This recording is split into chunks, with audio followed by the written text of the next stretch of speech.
ওই বান্দার ভিতরেও স্পৃহা, আরে জীবনে কত ভুল করেছি, কত অন্যায় করেছি, কত পাপ করেছি। আল্লাহ আমাকে কোনোদিন বেইজ্জতি করে নাই, রিজিকের অভাব দেয় নাই, আল্লাহ আমাকে আপদ বিপদ দেয় নাই। এই যে রমজান মাস এসেছে, 11টি মাস আমি মসজিদের ধারে কাছেও যাই নাই, কোরআন কোনোদিন হাতে নেই নাই, তসবিহ কোনোদিন হাতে নেই নাই, দান সাদাকা কোনোদিন করি নাই, মানুষের সাথে ভালো আচরণ করি নাই, হারাম পথে চলেছি, হালাল বেছে নেই নাই, অন্যায় করেছি, অপরাধ করেছি, গুনাহ করেছি। আরে 11টা মাস আমার জীবনে যা আছে সব খালি গুনাহ গুনাহ। এবার বান্দা বলে রমজান মাস এসেছে, আর গুনাহ করব না, মসজিদে চলে যায়, আল্লাহর হুকুম পালন করব, আর 11টি মাসের জন্য অনুতপ্ত হইয়া আল্লাহর হুকুম পালন করে ক্ষমা চাইব, আল্লাহ মাফ করে দিবে। সুবহানাল্লাহ, কোটি শুকর আদায় করি আল্লাহ পাক আমাদেরকে পবিত্র রমজান মাসের শেষ দিনে শেষ জুমায় আল্লাহ পাক আমাদেরকে আসার তৌফিক দান করেছেন। সকলেই বলি আলহামদুলিল্লাহ। এক তো হলো দামি মাস, পবিত্র মাহে রমজান, খুবই দামি মাস। দামি মাসে আবার দামি দিনে আল্লাহ পাক আমাদেরকে আল্লাহ পাকের মহান হুকুম আদায় করার জন্য আসার তৌফিক দান করেছেন।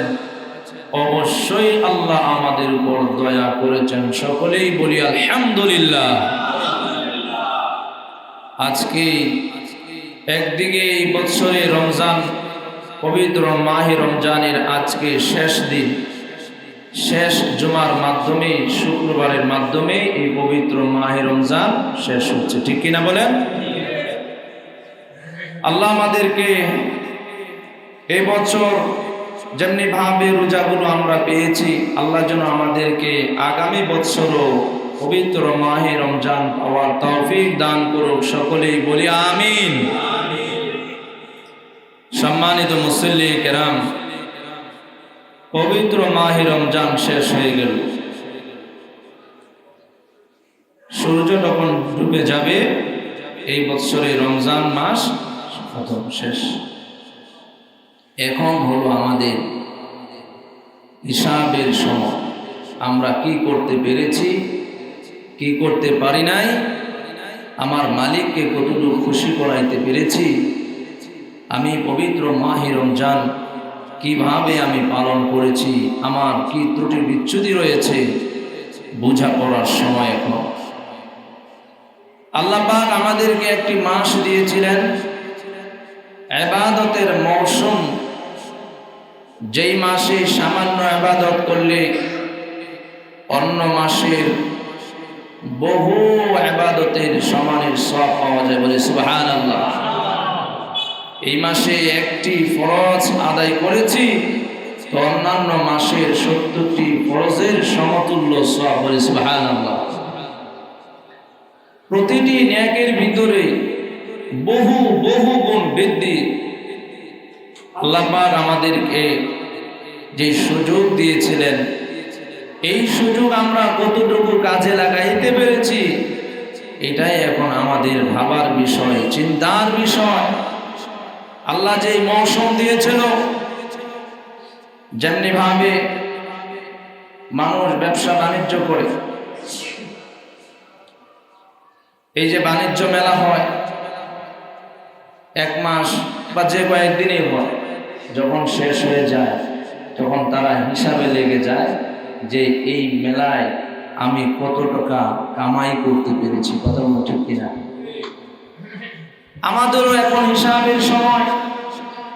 এই মাস আমি কিভাবে কাটাইতে পেরেছি, কি কতটুকু আমল করতে পেরেছি, আল্লাহ কাছে আমরা এখন নিজেদের ত্রুটি বিচ্যুতির জন্য ক্ষমা চাইব। এবং রমজান মাসে যেমনি ভাবে আমরা অন্যান্য মাসের চেয়ে বেশি ইবাদত করেছি, মসজিদে এসেছি, জিকির করেছি, তেলাওয়াত করেছি, দান সাদাকা করেছি, এইগুলি কন্টিনিউ সামনেও আরো সুন্দরভাবে ধারাবাহিকভাবে এগুলি করে যাব ইনশাআল্লাহ। আল্লাহ আমাদের তৌফিক দান করে, বলেন আমিন। রমজান মাস আসলে আমরা দেখতে পাই সমাজের মানুষ তিন ভাগে বিভক্ত হয়। কয় ভাগে বলেন? এক ভাগ হলো যারা আগের থেকে রমজান মাস আসার আগ থেকেই তারা মসজিদমুখী, আগ থেকেই তারা নামাজি, আগ থেকেই তারা পরহেজগার, আগ থেকেই তারা তাকওয়াবান, আগের থেকেই তারা দিনদার পরহেজগার, আগের থেকেই তারা নেককার। তারা সব সময় কোরআন এবং হাদিসকে সামনে নিয়ে আল্লাহ হুকুম আহকাম মোতাবেক, নবীজির সুন্নাত মোতাবেক জীবন গড়ে আসছে। আর যখনই রমজান এসে গেছে, সে হৃদয়ে আনন্দ বোধ করে আবার নিজেকে নতুনভাবে সাজিয়ে আরো বেশি ইবাদতে লেগে গিয়েছে। সুবহানাল্লাহ। প্রথম শ্রেণীর মানুষ হলো যারা পবিত্র মাহে রমজান আসার আগে থেকে যারা নামাজি, যারা আগে থেকে জামাতের সাথে নামাজ পড়ে, যারা আগে থেকেই সঠিকভাবে জীবনকে পরিচালিত করে আসছে, যারা আগে থেকেই নবীজির সুন্নাত মোতাবেক জীবন গড়েছে, যারা আগ থেকে হালাল পথে চলে আসছে, হারামকে বর্জন করেছে, আগে থেকে গুনাহ বর্জন করে নেকির পথে চলে এসেছে, ওই মানুষগুলো যখনই পবিত্র মাঘে রমজান সামনে আসে, ওই মানুষগুলোর হৃদয়ে বড় মজা পায়, বড় আনন্দ লাগে। আর এই মাসে তো আমি একটা ফরজ আদায় করেছি, একটা ফরজ, আর এখন যেই মাস এসেছে একটা ফরজ আদায় করব তো আল্লাহ রাব্বুল আলামিন 70টা ফরজের সমতুল্য সব দান করে। সুবহানাল্লাহ। ওই মুমিন, ওই নেককার বান্দা দিলের ভিতরে শান্তি পায় আর মনে মনে খুশি। আগে যে আমলগুলো করেছি আর এখন যে আমল করব এগুলো সব দ্বিগুণ দ্বিগুণ পাবো। এই জন্য ওই বান্দা তখন নিজের ভিতরে আনন্দ বোধ নিয়া মসজিদে আগে যদি আসতো 10 মিনিট আগে, এখন আরো আগে আসে। আগে যদিও মাঝে মাঝে জামাত ছুটে যাইতো, এখন ওই বান্দা জামাত ছাড়ে না। সুবহানাল্লাহ। ওই শ্রেণীর মানুষদের উচিত হলো রমজানের আসার আগে যেমনি ভাবে আল্লাহর হুকুম পালন করেছে, আর রমজান মাস যখন এসেছে তখন আরো বেশি করেছে, ওই সব বান্দা বান্দীদের উচিত রমজানে যে আমলে দ্বারা তার যেই ধারাবাহিকতা জারি হয়েছে, এটা যেন যতদিন বেঁচে থাকবে এইভাবে আমল যেন সে চালিয়ে যায়। তাহলে 1 নম্বর প্রথম শ্রেণীর মানুষ যারা আগের থেকেই নামাজি, আগের থেকেই দিনদার, তার রমজানে আরো বেশি করে, আর এই যে আমলের ট্রেনিংটা দিয়েছে রমজানে, এই আমলগুলো সে যেন সামনে আরো সুন্দরভাবে চালিয়ে যাইতে পারে, এটাই হলো সবচেয়ে প্রথম শ্রেণী। বলেন সুবহানাল্লাহ। আর এক শ্রেণীর মানুষ হইল পবিত্র রমজান মাস আসার আগে ওই লোকরে মসজিদেও পাওয়া যায় না। তেমন মানুষ আছে না? বলেন, এই যে রমজানের আগে অনেক মুসল্লিরে আমি চিনতাম না, কিন্তু রমজান শুরু হওয়ার পরে বহু মানুষ দেখছি। সুবহানাল্লাহ। বলেন,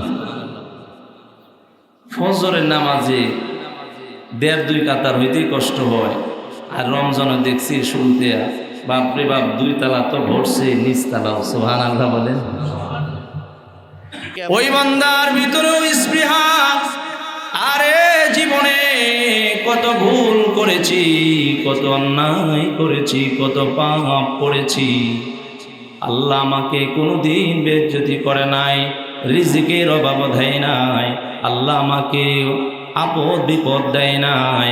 এই যে রমজান মাস এসেছে, 11টি মাস আমি মসজিদের ধারে কাছেও যাই নাই, কোরআন কোনোদিন হাতে নেই নাই, তসবিহ কোনোদিন হাতে নেই নাই, দান সাদাকা কোনোদিন করি নাই, মানুষের সাথে ভালো আচরণ করি নাই, হারাম পথে চলেছি, হালাল বেছে নেই নাই, অন্যায় করেছি, অপরাধ করেছি, গুনাহ করেছি। আরে 11টা মাস আমার জীবনে যা আছে সব কালে গুনাহ। গুনাহ। এবার বান্দা বলে রমজান মাস এসেছে, আর গুনাহ করব না, মসজিদে চলে যায়, আল্লাহর হুকুম পালন করব, আর 11টি মাসের জন্য অনুতপ্ত হইয়া আল্লাহর হুকুম পালন করে ক্ষমা চাইব, আল্লাহ মাফ করে দিবে। সুবহানাল্লাহ। ওই শ্রেণীর মানুষ যারা 11 মাস মসজিদেও আসে নাই, ভালো কাজ করে নাই, আর রমজান মাস আসছে তো জামাতে নামাজ শুরু করে দিছে, রমজান মাস এসেছে তো দান সাদাকা করা শুরু করে দিয়েছে, রমজান মাস আসছে তো দোকানটা সুন্দরভাবে চালাইতেছে, মাপে ওজনে ঠিকভাবে ব্যবসা বাণিজ্য করছে, রাস্তাঘাটে ভালোভাবে চলাফেরা করে, গালিগালাজ ছেড়ে দিয়েছে, মানুষের সাথে ভালো আচরণ করে, অপরাধ করে না। বান্দা মনে মনে বলে আল্লাহ, জীবনে 11 মাস যা করেছি, এই মাসে আপনার ইবাদত করতেছি, আপনি এই পবিত্র মাহে রমজানের উসিলা করে আমাকে মাফ করে দেন। সুবহানাল্লাহ। আল্লাহ রাব্বুল আলামিন বলে বান্দারে, 11 মাস অপরাধ করে তুই রমজানে আমার কাছে ক্ষমা চাস, আমি আল্লাহ এই পৃথিবীর জমিনে 70 বছর 50 বছর 60 বছর নাফরমানি করেছে, কোনোদিন আমাকে ডাকে নাই। ওই বান্দা গভীর মনোযোগ দিয়ে অনুতপ্ত হইয়া জীবনের লম্বা সময়ের গুণের জন্য লজ্জিত হইয়া একবার ক্ষমা চেয়েছে, আমি আল্লাহ সাথে সাথে মাফ করে দিয়েছি। সুবহানাল্লাহ। তাহলে দ্বিতীয় শ্রেণীর মানুষ হলো যারা আগে নামাজ পড়তো না, ভালো কাজ করতো না, নেক কাজ করতো না, গুনার পথে ছিল, রমজান মাসে আসার পরে সে শুরু করে দিল। ওই শ্রেণী মানুষের উচিত হলো যে যা আমি রমজানের আগে যেরকম গাফেল ছিলাম, রমজানে আমার সম্পর্ক হয়েছে আল্লাহর সাথে, রমজানে আমার সম্পর্ক হয়েছে মসজিদের সাথে, রমজানে আমার সম্পর্ক হয়েছে কোরআনের সাথে, রমজানে আমার সম্পর্ক হয়েছে দানা সাদাকার সাথে, রমজানে আমার সম্পর্ক হয়েছে নেকির সাথে। ওই বান্দাদের উচিত হলো এই রমজান থেকে যে সে শিক্ষা নিয়েছে, যে ট্রেনিং সে রমজানে দিয়েছে, এটাকে সামনে ভালোভাবে পাকাপোক্তভাবে মজবুত করে ধরে রাখা, যাতে করে রমজানের আগে যেরকম ভুল পথে ছিল আর যেন সে ভুল পথে না যায়, শয়তান যেন তাকে গ্রাস না করতে পারে। এই রমজানের যে আমলের যে তার ভিতরে যে স্পৃহা তৈরি হয়েছে, এইটার ধারাবাহিকতা যেন সে মওত পর্যন্ত চালিয়ে যাইতে পারে। আল্লাহ তৌফিক দান করুক, আমিন। তাহলে দ্বিতীয় শ্রেণীর মানুষের উচিত হলো কি, যে রমজানে যে শুরু হয়েছে তার, রমজানের আগে যেরকম তার ভুল ভ্রান্তি ছিল, ভুল পথে ছিল, এইটা এই জীবন যেন আর তাকে না আসে, এই জীবন যেন তার ফিরে যেতে না হয়, এরকম জীবন যাতে তাকে স্পর্শ না করে, সেজন্য এই রমজানে যেমনি ভাবে আমল করেছে, এই আমলের ধারাবাহিকতা যেন সে চালিয়ে যায়। আল্লাহ পাক আমাদের সকলকে তৌফিক দান করুক, বলেন আমিন। আরেক শ্রেণীর মানুষ আছে, আপনি কি মনে করেন এই রমজানে সবাই মসজিদে আসছে? বলেন সবাই আসছে? সবাই রোজা রাখছে? সবাই দান করছে? না, এর ভিতর দিয়েও বহু বহু মানুষ আছে, আপনি খোঁজ নিয়ে দেখবেন আপনার অতি আপনজন, অতি নিকটবর্তী বহু মানুষ রোজা রাখে না। ঠিক না ঠিক? তাহলে তৃতীয় নাম্বার মানুষ হলো যারা রমজান কোন দিক দিয়ে আইলো কোন দিক দিয়ে গেল তার খবরই নাই, খানদানা খানদান বরাবর তার কাছে। এই যে রমজান মাস তাকে ডাকতেছে, আসো কল্যাণের দিকে আসো, আসো আল্লাহর কাছে চাও, আল্লাহ দেওয়ার জন্য তোমাকে ডাকতেছে, কিন্তু এই গাফেল আল্লাহর পথে আসে না। তাহলে 3 নাম্বার মানুষ হইল যারা পবিত্র মাহে রমজানের আগেও যেরকম পবিত্র মাহে রমজানেও তেমন তার ভিতরে কোনো পরিবর্তন নাই, আগেও নামাজ পড়ে না, রমজানেও নামাজ নাই, আগেও হারাম পথে ছিল, এখনো হারাম পথে, আগেও অন্যায় করেছে, এখনো অন্যায় করে, আগেও পাপ করেছে, এখনো পাপ করে। কিন্তু রমজান যখন শেষের পথে, তখন আবার তার দিলের ভিতরে ধাক্কা লাগে, আহারে রমজানের আসার আগে আমি অপরাধ করেছি, আর রমজান মাস এসেছিল আমরা যেন গুনাহ মাফ করাইতে পারি, রমজান আমাদেরকে ডাকছিল যেন আমরা ভুল থেকে ফিরে আসতে পারি, সিরাতে মুস্তাকিমের পথে আসতে পারি। আরে আমি রোজা রাখি নাই, আমার কত বন্ধুরা রোজা রেখেছে, আমার কত বন্ধুরা রমজানের আগে নামাজ পড়তো না, কিন্তু রমজান শুরু হইলে আমার বন্ধুরা নামাজ পড়া শুরু করে দিছে।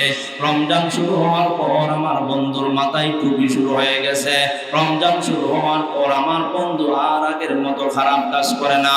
আরে আমার বন্ধুরা আল্লাহর নৈকট্য অর্জন করেছে, আমি তো করতে পারি নাই, কিন্তু এখন আর কি করার আছে? আর মনে মনে বলে, আরে আমি আর কি করব, আল্লাহ আমাকে ক্ষমা করবে না। দিলের ভিতরে এরকম চেতনা নিয়ে বলে, আরে আমাকে আল্লাহ মাফ করবে না।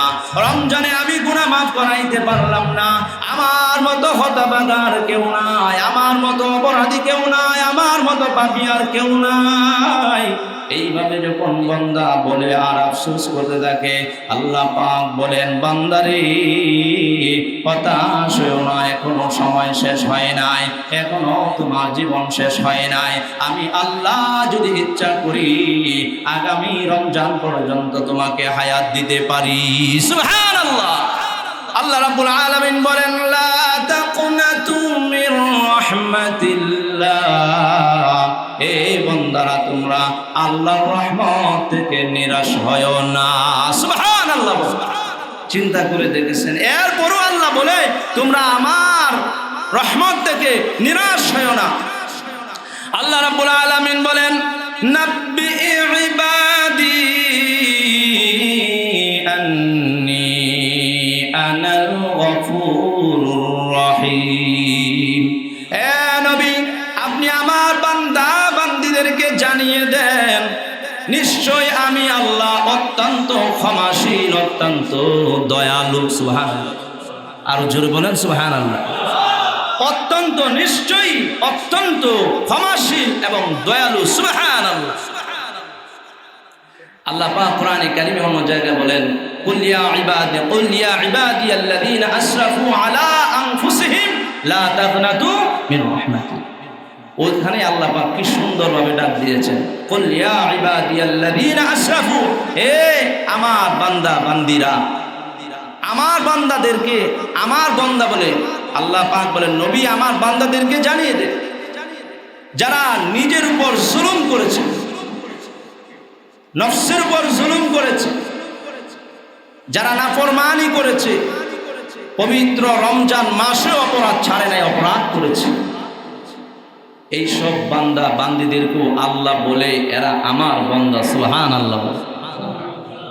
বাবা মায়ের আদরের সন্তান খুবই দুষ্ট, বিচার আসে, সালিশ আসে, একের পর এক বাবার কাছে মায়ের কাছে বিচার আসে, তারপরও মা তা এবং বাবা বলে আমার সন্তান অপরাধ করেছে, ঠিক আছে, সবসময় বলে আমার ছেলে আমার মেয়ে, আমার ছেলে আমার মেয়ে। লোকে বলে এত দুষ্ট ছেলের ব্যাপারে বাবা এত গর্ব করে বলে যে আমার ছেলে, এটা গর্বে করার কি আছে? আহা, সন্তানের প্রতি বাবা মায়ের যে ভালোবাসা, এটা তো আমি আপনি বুঝবো না, এটা যিনি বাবা মা সেই বুঝে। কারণ বাবা মা সন্তানের সাথে যেই সম্পর্ক রয়েছে, যেই মহাব্বতের ভালোবাসার বন্ধন রয়েছে, এটা ছিন্ন করা যায় না সহজে। সন্তান হাজারো অপরাধ করার পরও বাবা সন্তানকে বঞ্চিত করে না সম্পদ থেকে। বাবার অবাধ্য সন্তান হওয়ার পরও সন্তান যদি একবার বাবার কাছে গিয়ে বলে আব্বা ভুল করেছি আর করব না, সাথে সাথে সেই বাবা সন্তানকে মাফ করে দেয়। কথা বলুন ঠিক কিনা? এই যে মাফ করলেন, এই যে দয়া করলেন, কতটুকু দয়া আপনার ভিতরে জানেন? হাদিসের ভাষ্য মতে 100 ভাগের 99 ভাগের মায়া ভালোবাসা দয়া আমার রবের কাছে। সুবহানাল্লাহ। আর 1 ভাগ তামাম পৃথিবীতে সমস্ত মাখলুকাতের মধ্যে দেওয়া হয়েছে। আপনি এক ভাগও পান নাই, আমি এক ভাগও পাই না। ওই এক ভাগরে আল্লাহ ভাগ করছে কত জনের কাছে? পৃথিবীতে যত মানব মণ্ডলী আছে, শুধু তাই নয়, পৃথিবীতে যত পশু পাখি আছে, কীট পতঙ্গ আছে, যত প্রাণী আছে, যত মৎস্য আছে, পানির সমুদ্রের নিচে যত প্রাণী আছে, ওগুলোর ভিতরেও ভালোবাসা দেখবেন। মাঝে মাঝে শৈল মাছ যখন তার বাচ্চা ফুটায়, ওই বাচ্চাগুলোর সাথে সাথে মাছটাও, টাকি মাছ, শৈল মাছটাও থাকে। কথা বলুন ঠিক কিনা? মুরগি বাচ্চা ফুটায়, মুরগির বাচ্চা যত ছিঁড়ে না নিতে পারে, এই জন্য মুরগি সবসময় তার বাচ্চা লোকে পাহারা দিয়ে রাখে। কখনো যদি কোনো সিল আক্রমণ করতে চায়, ওই মুরগিটা, যেই মুরগিটা কখনো কাউকে কোনোদিন খামসা দেয় না, ওই মুরগিটা তখন সিংহের মতো থাবা দিয়ে উঠে। কথা বলুন ঠিক কিনা? এই বাচ্চার প্রতি ভালোবাসা কে দিয়েছে? বলেন জুড়ে, কে দিয়েছে? সেই মালিক যিনি গোটা পৃথিবীতে সমস্ত মাখলুকাতের মধ্যে এক ভাগ করে দিছে। এতেই যদি সন্তানের প্রতি বাবা মায়ের এত ভালোবাসা, হাজারো অপরাধ করার পরেও বাবা বলে আমার সন্তান, আল্লাহ বলে আমার কাছে 99টা বেশি ভালোবাসা, দয়া, আমার বন্দা যত অপরাধী করুক না কেন, সে আমার বন্দা।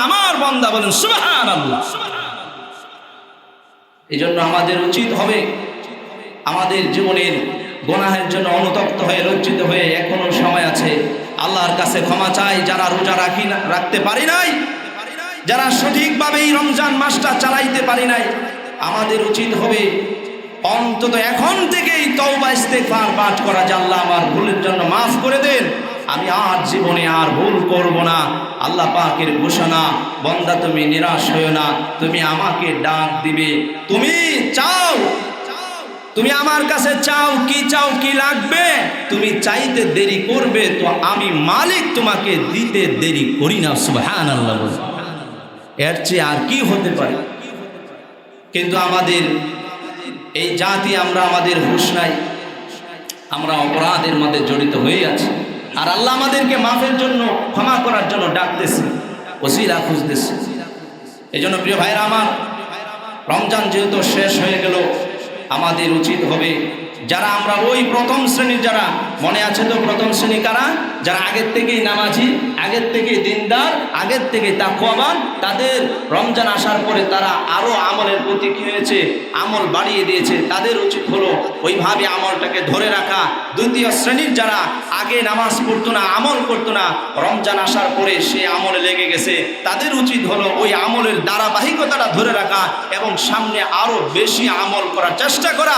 3 নাম্বার, যারা আগেও যেরকম রমজানও সেরকম, তাদের উচিত হলো যা হয়েছে পিছনে তো গেছেই, এখন থেকে আমল শুরু করব তো আল্লাহ মাফ করে দিবে। সুবহানাল্লাহ। এই যে রমজানে আমরা ট্রেনিং নিয়েছি আমলের, এই আমল আমাদের ধরে রাখতে হবে। রমজানের পরবর্তী আমরা এখন যেরকম নামাজ পড়েছি জামাতের সামনেও ধরে রাখবো। রমজান পরবর্তীও কিছু আমল আছে। রাসূলুল্লাহ সাল্লাল্লাহু আলাইহি ওয়াসাল্লাম বলেছেন, মান সামা রমাদানা সুম্মা আতবা সিত্তাম মিন শাওয়াল কানা কাসিয়ামি দাহরি কুল্লি। রাসূল বললেন, মান সামা রমাদানা, যে ব্যক্তি রমজান মাসে রোজা রাখলো, সুম্মা আতবা সিত্তাম মিন শাওয়াল, এরপরে শাওয়াল মাসের 6টা রোজা রাখছে। কয়টা রোজা বলেন? নবীজি বলেন সে যেন সারা বছর রোজা রাখছে। সুবহানাল্লাহ বলেন। শাওয়াল মাসের রোজাগুলো আমরা রাখার চেষ্টা করব।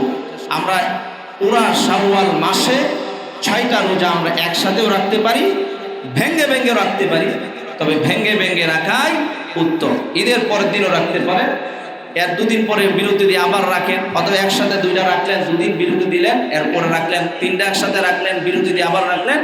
এই শাওয়াল মাসের 6টা রোজা যদি আমরা রাখতে পারি, নবীজি বলেন তুমি যেন সারা বছর রোজা রাখছো, সারা বছরে রোজা রাখার সব তোমার আমল নামায় দিয়ে দিবে। সুবহানাল্লাহ। আল্লাহ আমাদেরকে তৌফিক দান করে, বলেন আমিন। আমাদের ইবাদত কতদিন? রমজান আসছে তো ছেড়ে দিব, রমজান আসছে তো, রমজান তো গেছেই গা, এখন টুপি থাক, মেসওয়াক ছেড়ে দিলাম, আর আগের মতো চলাফেরা শুরু হয়ে গেছে। এটা করা যাবে? বলেন ওয়া'বুদ। আল্লাহ পাক সূরা হিজরের মধ্যে বলেন ওয়া'বুদ রাব্বাকা হাত্তা ইয়াতিয়াকাল ইয়াকিন। যে তুমি তোমার রবের ইবাদত করো কতদিন? বলে মওত পর্যন্ত। তুমি তোমার মালিকের ইবাদত করো কতদিন? মওত পর্যন্ত।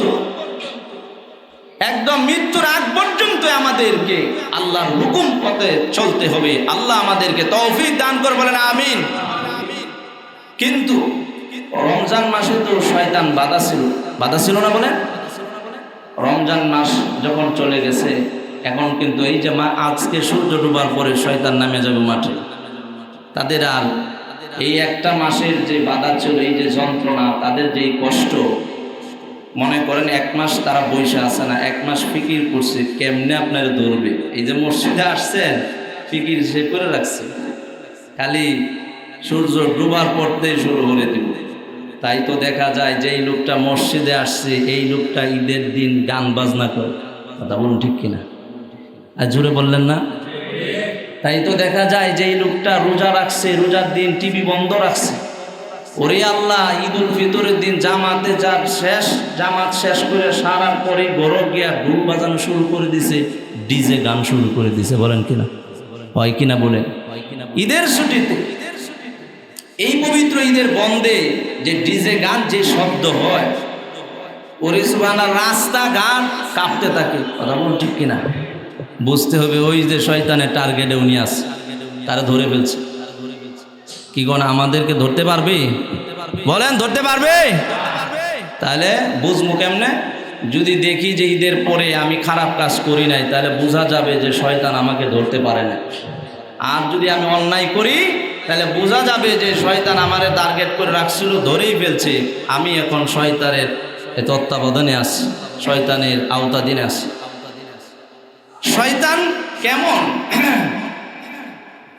শয়তানকে যেদিন আল্লাহ তাআলা জান্নাতে বের করে দিয়েছিল, কেন বের করেছিল লম্বা হিস্ট্রি, সেদিকে যাব না। তখন সে আল্লাহরে বলে যে আল্লাহ, আমাকে বের করে দিলেন কার কারণে? এই আদমের কারণে।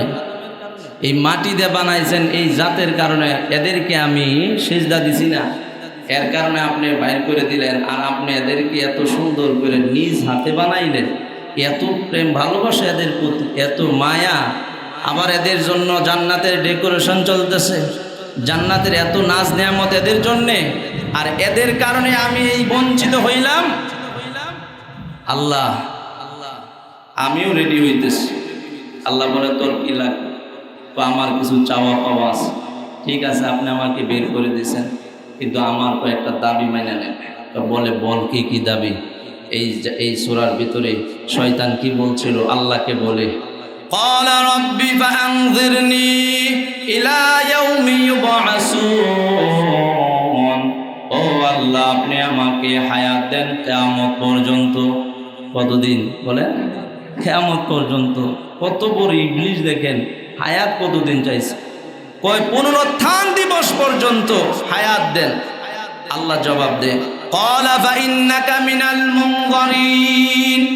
এ শয়তান, তো দরখাস্ত কবুল, যা তোর আবেদন কবুল। এরপরে আল্লাহর কাছে বলে, আল্লাহ আমার রিজিকের ব্যবস্থাটাও করে দেন। বলে, যা যা মন চাতা খাইবে, যা তোর রিজিকের ব্যবস্থাও করে দিলাম। 3 নম্বর বলে, আল্লাহ আমি যেন আপনার বান্দা বান্দীদের দৃষ্টি শক্তির অন্তরালে চলে যাইতে পারি, এটারও সুযোগ দেন। আল্লাহ বলে, যা। এই জন্য শয়তান দেখতে পারেন, বলে দেখা যায় ওইটা বেটা আল্লাহর কাছে কই আনছে। আল্লাহ আমার এমন সুযোগ দেন, মানুষ যেন আমার না দেখে, পিছন দিয়ে ধরবো, খুঁজেও আমার পাইব না। নামাজে মসজিদে যাইতে চাইছিল, আমি নিয়ে গেছি ডিজে গানের দিকে, নিজেও বুঝবে না তারে কে চালাইতেছে। চিন্তা করছে, যা তোরে দিয়ে দিলাম। এরপরে বলে 4 নম্বর আবেদন, ও আল্লাহ আমাকে এমন শক্তি দেন, আমি যেন আপনার বান্দা বান্দীদের শিরা উপশিরা দিয়ে চলতে পারি, একদম মাংসের ভিতরে যেন ঢুকতে পারে, শিরা উপশিরা যেন দেন, আমি চলতে পারি। এই শক্তিটা বলে আল্লাহ বলে, যা দিয়ে দিলাম। তাহলে কয়টা চাইছে? 4টা শক্তি পাওয়ার পরে তো ওটা ছাড়া তো আর কি লাগে? এরপরে আল্লাহরে, আল্লাহ শুনেন। আল্লাহ বলে, কি বলবি বল। এখন আল্লাহর সাথে সে 4 শক্তি পাওয়ার পরে তখন পাওয়ার হয়ে গেছে না, যে এত শক্তি পাওয়ার পরে বলে, ক্বালা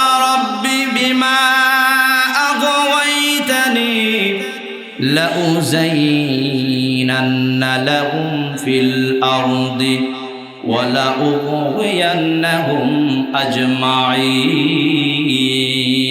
বলে আল্লাহ, আপনি আমাকে যেমনি ভাবে পথভ্রষ্ট করেছেন, আমাকে এখান থেকে বের করে দিয়েছেন, আর যে আমাকে এখান থেকে বের হতে হলো, আমি এই আদমদের জন্য এরা তো দুনিয়াতে যাইব, গিয়া নামাজ পড়ব, আর আপনার হুকুম হাকাম মানবে, আর আমি কি কাজ করব?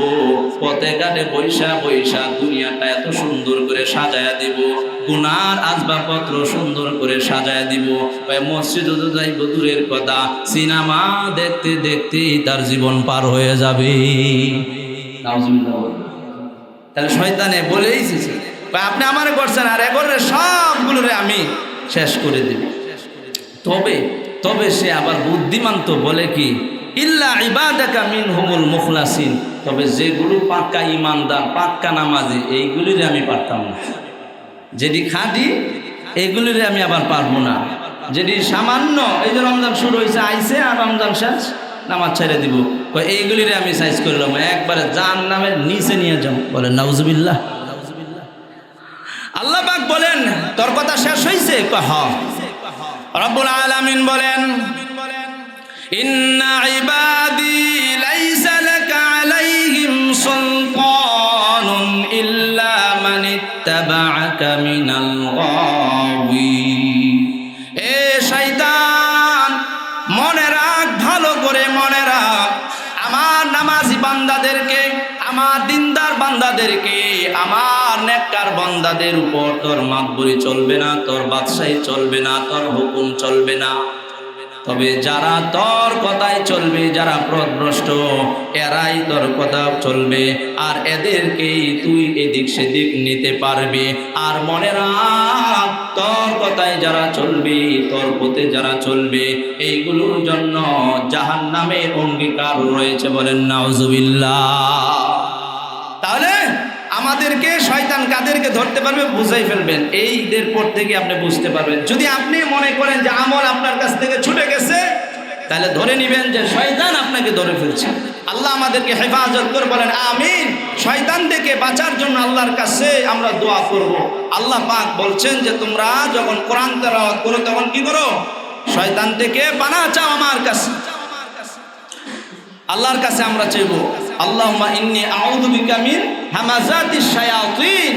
আল্লাহর কাছে আমরা বলবো, হে আল্লাহ, আমি আপনার কাছে শয়তানের প্ররোচনা থেকে কি চাচ্ছি? আশ্রয় চাচ্ছি।